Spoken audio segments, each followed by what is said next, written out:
நம்ம வீட்டில் இன்றைக்கி தலைக்கறி செய்ய போகிறோம். எப்படி செய்கிறதுன்னு பார்த்துடலாமா? குக்கர்லேயே ஈஸியாக செய்யலாம். ஃபஸ்ட்டு ஒரு குக்கரில் 2 ஸ்பூன் நல்லெண்ணெய் ஊற்றிருக்கேன். 1 ஸ்பூன் சோம்பு, 1/2 ஸ்பூன் வெந்தயம் போட்டு நல்லா பொரிய விடணும். அதில் ஒரு பெரிய வெங்காயமும் ஒரு 10-15 சின்ன வெங்காயமும் ஆட் பண்ணியிருக்கேன். இந்த சின்ன வெங்காயம் சேர்க்கும்போது பார்த்திங்கன்னா கொஞ்சம் ஃப்ளேவர் நல்லாயிருக்கும். ஸோ அதை ஆட் பண்ணிக்கோங்க. இது கொஞ்சம் நல்லா வதக்கணும். நல்லா வதக்கணும்னு அவசியம் கிடையாது, ஓரளவு வதங்கினாலே போதும்.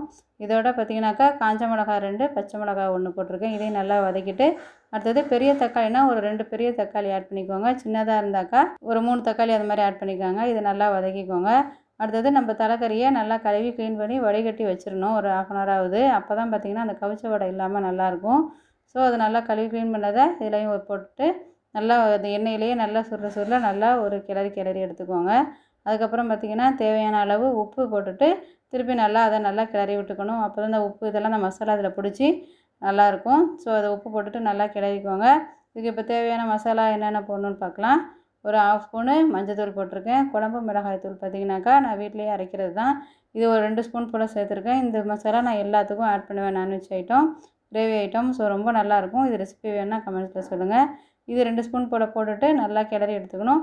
கரம் மசாலா மட்டும் ஒரு 1/2 ஸ்பூன் போல் ஆட் பண்ணிக்கோங்க.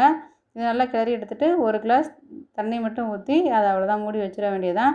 ஒரு 5 விசில் விட்டுட்டு சிம்மில் ஒரு 5 நிமிஷம் விட்டுட்டு ஆஃப் பண்ணேன். எனக்கு நல்லா கறி வந்து சூப்பராக இருந்துச்சு. தோசைக்குன்றதுனால கொஞ்சம் தண்ணியாக செஞ்சுருக்கேன். நீங்கள் சைடிஷ்க்கு ரைஸ்க்கு வேணும் அப்படின்னாக்கா கொஞ்சம் பெப்பர் மட்டும் போட்டிங்கன்னா நல்லா கெட்டியாக வரும்.